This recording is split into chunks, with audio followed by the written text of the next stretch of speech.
कि हमें खाने पीने की परेशानी हो रही है और रहने की भी जगह नहीं है। समस्या बहुत है, घटना हो यहाँ खोरी गांव तोड़ चुके हैं। अब हमें रहने जाने कहीं जगह नहीं है और हम यहाँ ऐसे रोडों पे रह रहे, इसलिए हम बिहार से आए, यहाँ अकेले रह रहे। तो भाई तुम साफ बताओ ना, तुम्हारी क्या सियासत चल रही है? तुम चाहते क्या हो? हम सबको एक साथ ही बम मार के उड़ा देते तुम? ऐसे थोड़ा थोड़ा करके मारने से क्या फायदा है बताओ? ये अरावली गांव है, यहाँ पे पेड़ लगाओगे तो वो क्या अमेरिका में है वो बिल्डिंग? उसको क्यों नहीं गिराया?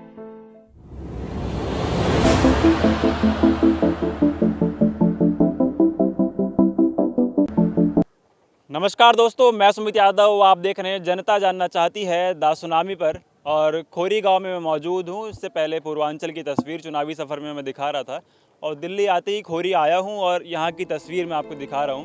हम लोग, मैं और मेरी टीम हमेशा से जो पीड़ित हैं, शोषित हैं, उनकी बात हमेशा से करते रही है। तो आप लोग वीडियो को शेयर करेंगे तो आपकी बात, आपकी आवाज़, द सुनामी की आवाज़ आप तक पहुँचेगी, लोगों तक पहुँचेगी, सरकार तक पहुँचेगी, उन लोगों तक पहुंचेगी जो लोग जिम्मेदार हैं इस घटना के।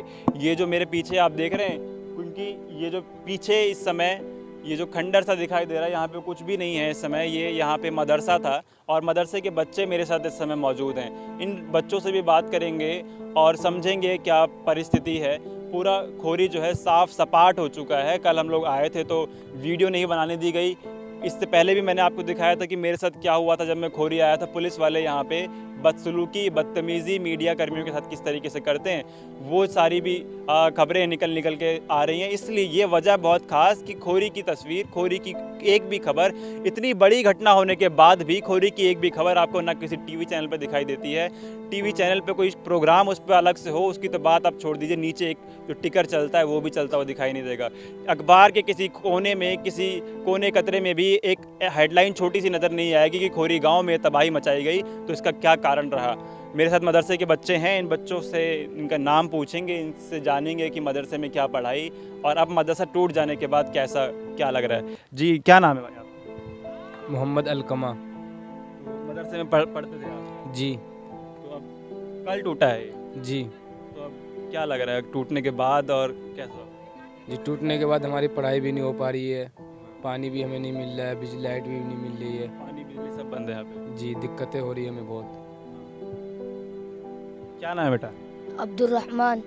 अब्दुल रहमान जी, मैं कहना चाह रहा हूँ कि हमें खाने पीने की परेशानी हो रही है और रहने की भी जगह नहीं है। समस्या बहुत है, घटना हो यहाँ खोरी गांव तोड़ चुके हैं। अब हमें रहने जाने कहीं जगह नहीं है और हम यहाँ ऐसे रोडों पे रह रहे, इसलिए हम बिहार से आए, यहाँ अकेले रह रहे। कितनी उम्र है बेटा?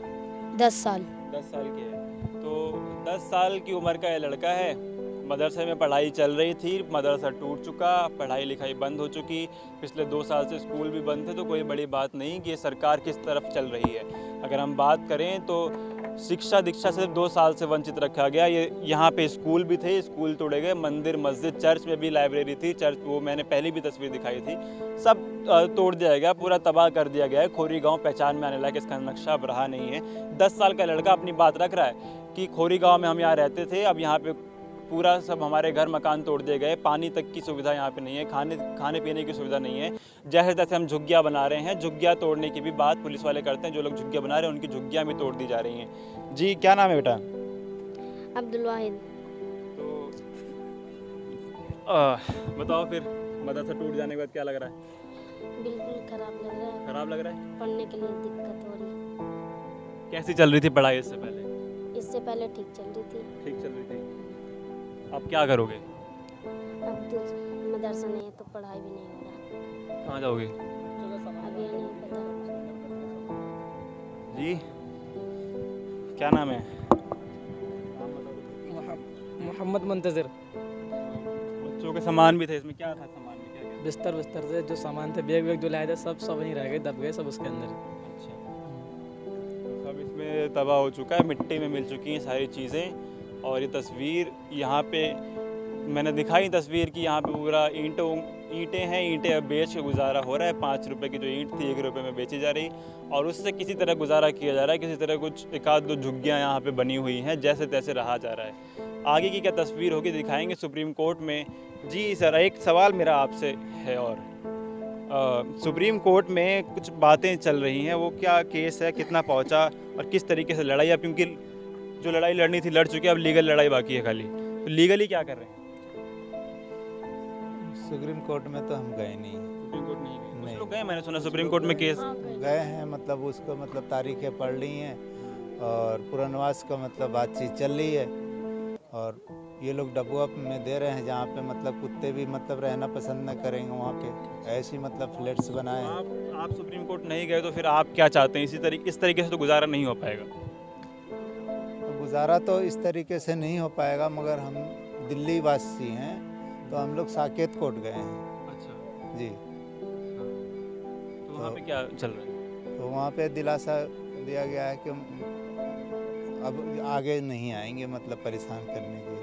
परेशान अब आगे नहीं आएंगे तो इससे ज़्यादा परेशान अब और कुछ बाकी रह गया क्या? नहीं, बाकी तो नहीं रहा, जैसे झुग्गी झोपड़ी और डालते हैं तो मतलब उखाड़ के फेंकने के लिए नहीं आएंगे। झुग्गी में रहने की इजाज़त है अब, हैं? हाँ, कोर्ट के तरफ से और इसका मतलब मुआवजा तो मतलब कोर्ट ही दिलावेगी। उसकी लड़ाई है कि नहीं? उसकी लड़ाई है, मुआवजे की। मुआवजे की लड़ाई है, प्लस हमें यहाँ पे रहने देने की इजाज़त चाहिए, इसकी लड़ाई है।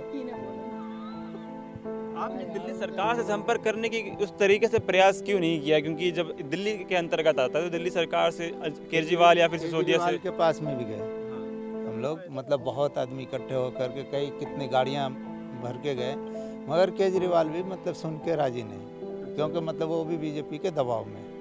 ये भी एक ही टुकड़े हैं, ये मतलब आम आदमी पार्टी और बीजेपी मतलब एक ही चट्टे बट्टे के हैं। ये करता तो कुछ नहीं, वह ये मतलब मोदी ने ये कर दिया, एलजी ने ये कर दिया, वह ये मतलब इसका काम है, और कोई काम तो है नहीं। बिजली फ्री कर दी, क्या फ्री कर दी, मतलब ये लोभ देता है, मतलब कुछ काम तो करता नहीं है, ज़मीनी स्तर पे काम नहीं करता। ये बेकार, आम आदमी पार्टी तो बेकार सरकार है, बेकार सरकार है। तो अच्छी सरकार कौन सी? कांग्रेस ही मतलब ठीक थी, मतलब कांग्रेस को ही आनी चाहिए, कांग्रेस ही ठीक थी। कांग्रेस तो अब 0 पे सिमटा दे रहे हैं कांग्रेस। नहीं तो यहीं उसमें क्या बोल, एमपी के इलेक्शन में तो मतलब दूसरे नंबर पे कांग्रेस ही रही है। आम आदमी एमपी का तो कांग्रेस जीती थी, उसके बाद तोड़ मरोड़ की सरकार बनी बीजेपी। चलिए ठीक है, तो ये खोरी की तस्वीर, कहाँ चुनावी मुद्दे पे चले गए हम पार्टियों के, तो ये खोरी की तस्वीर है और ये खोरी का सफाया हो चुका है। मैंने पहले की भी तस्वीर आप लोगों को दिखाई थी, और पहले की आप तस्वीर देखें और आज मैं जब यहाँ खड़ा हूँ तो ये पहचान में आने लायक तस्वीर नहीं है कि हम लोग कहाँ इस समय खड़े हैं। तो फिलहाल मैं ये वीडियो यहाँ से ख़त्म कर रहा हूँ। मदरसे के बच्चों से हमने बात कराई और आपसे फिर जी और गाँव गए थे, हाँ, और इनके सारे मतलब सामान दब गया। ये मेरे जी जी जी मैडम, जी मैडम। सर ऐसा था कि मैं घर पे नहीं थी और ताला लगा हुआ था, मेरी बच्चियों की शादी थी, इन्होंने सब बर्बाद तो कर ही दिया, तो मैंने कहा चलो किसी तरीके से ले दे के कहीं निकाह कर देंगे अपने बच्चों का। तो बच्चों का मामला यह है कि हमारा पीछे सामान भरा हुआ, सारा सामान हम छोड़ के गए थे, जब आन के देखा तो प्रशासन ने हमारी तो ऐसी मार के डाल दी थी। सारा घर हमारा तहस नहस, हमारे बर्तन भांडे सब टूट गए। अब इनसे पूछो कि मेरी 5 बेटी हैं, ये आन के शादी करेंगे उनकी? कैसे करेंगे? मैंने ले किसी से कह के सुन के अपनी चादरें तो डलवाई थी, पहले भी तुमने तोड़ा, तो भाई तुम साफ बताओ ना तुम्हारी क्या सियासत चल रही है, तुम चाहते क्या हो? हम सबको एक साथ ही बम मार के उड़ा देते तुम? ऐसे थोड़ा थोड़ा करके मारने से क्या फायदा है बताओ? अब मेरी 5 बेटी हैं, बेटी बचाओ बेटी पढ़ाओ। जब तुम बेटी की माँ को जिंदा नहीं छोड़े, बाप को नहीं छोड़े, तो बेटियाँ कहाँ से पढ़ेंगी या बेटियाँ कहाँ रहेंगी? किसी की बेटी सुरक्षित नहीं है, बच्चियों को यहाँ रखें हम? बताओ कहाँ रखें? तुमने पहले खोरी गांव देखा था और अब खोरी गांव देखो आप, इन्होंने क्या हालात कर दिए। इनकी सियासत तो यही है ना कि हमें मुसलमान वोट नहीं दे रहा है। भाई मुसलमान वोट देने को मना नहीं कर रहा है, सामने आओ ना, हम तो बिल्कुल वोट देने को तैयार हैं। रमेश जी का इनका सर कंप्लीट हो जाते फिर हम आपके पास आते जी का नाम मत लो। बात यह है कि जिसको वोट चाहिए वो हमारे साथ काम करके दिखाए। हमारे मीटर उखड़वा दिए साहब कि तुम्हारा जो मीटर है ना, इसलिए बंद कर दिए कि 8 दिन बाद चालू हो जाएंगे। पहले मीटर बंद करे, फिर पानी बंद करा, जबकि मेरा आधार कार्ड, राशन कार्ड, पहचान पत्र, मेरा पासपोर्ट तक दिल्ली का है। तो आप ये बता दो कि हम कहाँ से हरियाणा में हो गए और क्यों तोड़ा है? कहाँ हरियाणा है और कहाँ मेरा घर है, वहाँ है मेरा लास्ट में घर, वहाँ तोड़ा है। तो क्या करें बताओ, अब मर जाएं। हमारे आदमी बीमार हैं, शुगर इन्हें शुगर मुझे। इस तरीके से अगर टेंशनें रही और हमारे घर टूटते रहे तो हम तो फिर मर ही जाएंगे, जिंदा तो रहेंगे नहीं। कैसे करें? जी सर, आप क्या कह रहे हैं? सर जी मैं ये कहना चाह रही हूँ भाई, जिस वक़्त यहाँ अधिकारी और सब ये जो थे पटवारी, ये जब नाप तोल कर रहे थे तो हमारे घर को उन्होंने ये कहा आप बिल्कुल सुरक्षित हैं, आप घबराइए मत, यहाँ आप दिल्ली में हैं। लगा दिया था। हमारे घर पे निशान लगा के गए कि आपका घर नहीं टूटेगा। फिर हमारे घर के पीछे वाला घर बोले इसको हम थोड़ा सा लेंगे, आधा, और वो पूरा फिर जब तोड़ने का नंबर आया तो हमारा भी तोड़ दिया, साथ में गिरा दिया। हमारा सारा सामान भी ख़त्म हो गया। उसके बाद में हमने सब्र करके बैठ गए अपने घर पे, कोई बात नहीं, चलो जी गिर गया टूट गया कोई बात नहीं। अब ये सब नाप तोल भी हुई कि भाई तुम्हारा घर तो दिल्ली में था। दिल्ली के पटवारी बोले खुद आन के कि भाई ये मकान जो है आपका दिल्ली में है, ये कैसे तोड़ दिया। मैंने कहा जी ये तो पहले मना कर गए, अब तोड़ गए। अब हमने कहा चलो कोई बात नहीं, अब हमने चद्दरें डाल के उस पर एक झोपड़ी सी अपने बना के उसमें रह रहे थे। अब आन के बोले वो हम गांव को चले गए थे, हमारे पीछे आन के सारा सामान भी उसमें दब गया, सब उसमें दबा के और चले भी गए। मेरे बच्चों हम आपको दिखा भी सकते हैं, सामान खराब, सब सामान भी खराब हो गया, सारा सब डबल बेड भी टूट गया, सब खराब हो गया, खत्म हो गया। सब खत्म हो गया जी। अब कह के गए क्या ये दिल्ली में है, क्या बाउंड्री होगी, ये तुम्हारा तो घर दिल्ली में, दिल्ली में तो दिल्ली की सरकार तोड़े, पटवारी दोनों आने हरियाणा चाहिए ना, वाले दिल्ली तोड़ के के भी आए, हरियाणा के भी आए। अगर हम हरियाणा में हैं तो ये बताए ना, ये ऐसे करके जा रही है बाउंड्री, यूं करके तोड़ा है। तो एक बात बताओ, जब हम आप कह रहे हो कि आप 20-50 फुट अंदर है, 50 फुट अंदर है, तो हरियाणा सरकार क्या चाह रही है? 50 फीट अंदर है हम हरियाणा से, और ज्यादा ही है। देखो हटिए बच्चों, हटो पीछे। उस घर से लगता हुआ घर है मेरा, वो टंकी जो रखी है ना, वहाँ तोड़ा है, वहाँ तोड़ा है मेरा मकान। और मेरा मकान ऐसा तोड़ा है भाई साहब, बिल्कुल ये तुम मर जाओ कुछ भी करो, इनको कोई लगता है कि जब ये मैं पहले भी बात कर चुका, सुप्रीम कोर्ट ने 10,000 गिनती करके काउंटिंग में नंबर बताया था कि 10,000 मकान तोड़े जाएंगे, और हरियाणा दिल्ली तक आप आ गए। तो आपको क्यों लग रहा है ये साजिश क्या है? फिर देखो साजिश भाई साहब, नेता जाने, चोर मसेरे भाई हैं, इसको हमें नहीं पता कि आपस में ही क्या खिचड़ी बना रहे हैं। ये अरावली गांव है, यहाँ पे पेड़ लगाओगे तो वो क्या अमेरिका में है वो बिल्डिंग, उसको क्यों नहीं गिराया? उसको भी गिराना चाहिए। या तुम क्या अमीरों को और अमीर करोगे, गरीबों को जान से मार दोगे। फार्म हाउस एक भी नहीं टूटा। हाँ, हमें सबर आ जाता, ये बिल्डिंग अगर गिर जाती तो हम ये कहते कि भाई सरकार ने इंसाफ करा है। अब गरीबों का घर तोड़ के कौन से सरकार फल फूल लेगी? क्या होगा सरकार का? वोट जिसे चाहिए वो सामने आए और कहते हैं हमें वोट चाहिए, हम देंगे वोट। हिंदू मुसलमान की कोई एडिक नहीं है। हिंदू ये ना सोचे कि मुसलमान गए तो हिंदू भी साथ में गए, आपस में सभी पट हो गए यहाँ पर। और सरकार ये चाह रही, इस तरीके से तो कोई सी भी सरकार नहीं आएगी। बताओ कौन आएगा? किसी को भी वोट नहीं देगा कोई पब्लिक, ना आम आदमी को देगा, ना बीजेपी को देगा, किसे देगा? ना कांग्रेस को देगा। जब तुम हमारा आंसू ही पोंछने नहीं आ रहे तो हम आपको कैसे? ये आश्वासन भी कोई नहीं दे रहा, मार भी रहे हैं और पुचकार भी नहीं रहे। 10,000 घर हैं, आप बताओ, ये 10,000 घर हैं।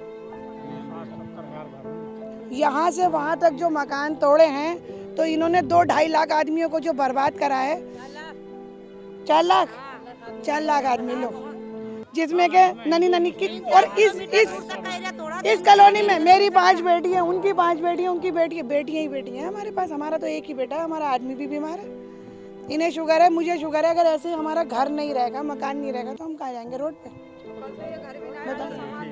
तो अदम गोंडवे शायर साहब कहते हैं कि भाई कि सरकार की किताबों में गांव का मौसम गुलाबी है, मगर ये आंकड़े झूठे और दावा किताबी है। तो ये दावा किया गया था, वादा किया गया था बेटी बचाओ बेटी पढ़ाओ का, जहां झुकी वहीं मकान का, और तमाम चीज़ें, तमाम वादे, तमाम दावे धरे के धरे रह गए। जब हम तस्वीर खोरी गांव की देखते हैं तो ये तस्वीर खोरी गांव की है।